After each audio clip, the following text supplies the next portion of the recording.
When we finish this luncheon, I hope you'll stick around a little while. We're having a tag sale upstairs, and everything must go. That was President Ronald Reagan's last speech as president, the day before the next president took the oath of office. On the eve of Donald Trump's campaign rally in Washington, paid for by the American taxpayer with the reluctant involvement of the U.S. military, it's worth remembering once again that it was not always this way. Before Washington Republicans became Trumpists, the political figure they claimed to love the most in American history was Ronald Reagan. You never hear Republicans mentioning Ronald Reagan now, the way they constantly did before Donald Trump became their object of adoration. Ronald Reagan was a conservative Republican president who was opposed every day by everyone who you would expect to oppose a conservative Republican president, but he did earn varying degrees of respect with Democrats and great respect with some Democrats who sometimes worked with him, but most often opposed him.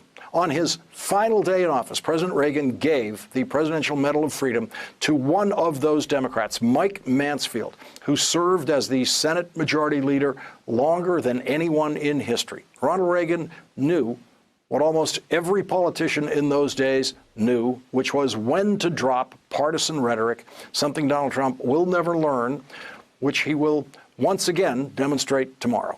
Here is more of President Reagan's speech on his final day as President of the United States. Now, tomorrow is a special day for me. I'm going to receive my gold watch.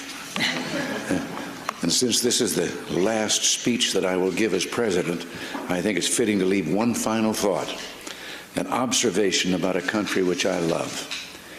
It was stated best in a letter I received not long ago. A man wrote me and said, "You can go to live in France, but you cannot become a Frenchman. You can go to live in Germany or Turkey or Japan, but you cannot become a German, a Turk, or Japanese. But anyone from any corner of the earth can come to live in America and become an American." This, I believe, is one of the most important sources of America's greatness. We lead the world because, unique among nations, we draw our people, our strength, from every country and every corner of the world. And by doing so, we continuously renew and enrich our nation. While other countries cling to the stale past, here in America, we breathe life into dreams, we create the future, and the world follows us into tomorrow. Thanks to each wave of new arrivals to this land of opportunity, we're a nation forever young, forever bursting with energy and new ideas, and always on the cutting edge, always leading the world to the next frontier. For our final round of discussion, we turn to Bill Weld, the former Republican governor of Massachusetts. He is running for the Republican presidential nomination against President Trump. And Governor Weld, you worked in the Reagan Justice Department. We are now on the eve of a Republican president using taxpayer money for basically a campaign rally. We have traveled a great distance in Republican world in Washington from that final day of the Reagan presidency to what we're going to see tomorrow. A word about the last point that President Reagan made there, Lawrence. I think of that whenever I see the Olympics. The Italians look like the Italians. The Ethiopians look like the Ethiopians. The Americans look like everybody.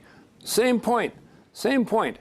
Yeah, I served as an assistant attorney general with great pleasure under President Reagan. I served him for 7 years. Now today he's saying that what the Department of Justice committed to yesterday based on a Supreme Court ruling has no effect because he's tweeting otherwise. He's basically saying there is no law.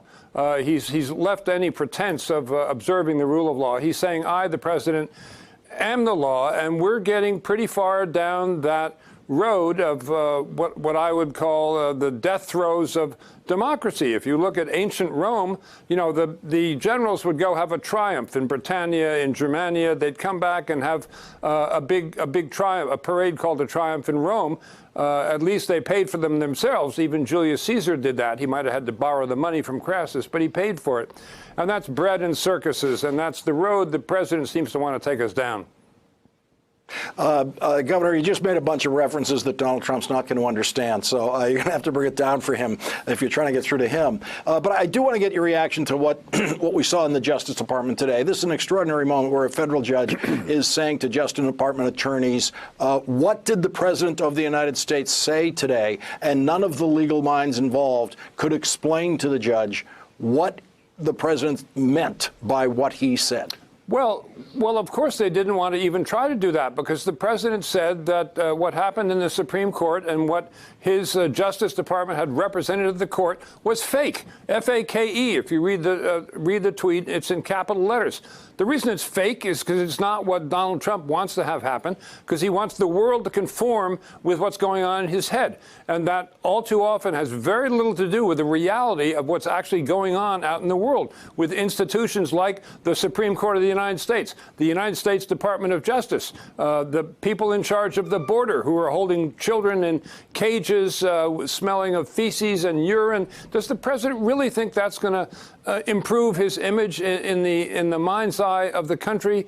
I think he's so mixed up in his own head that he really doesn't even know. What happens if the Trump administration defies what is the currently standing Supreme Court order on the census? Well, if they defy a Supreme Court order, they're not going to do too well in the justice system.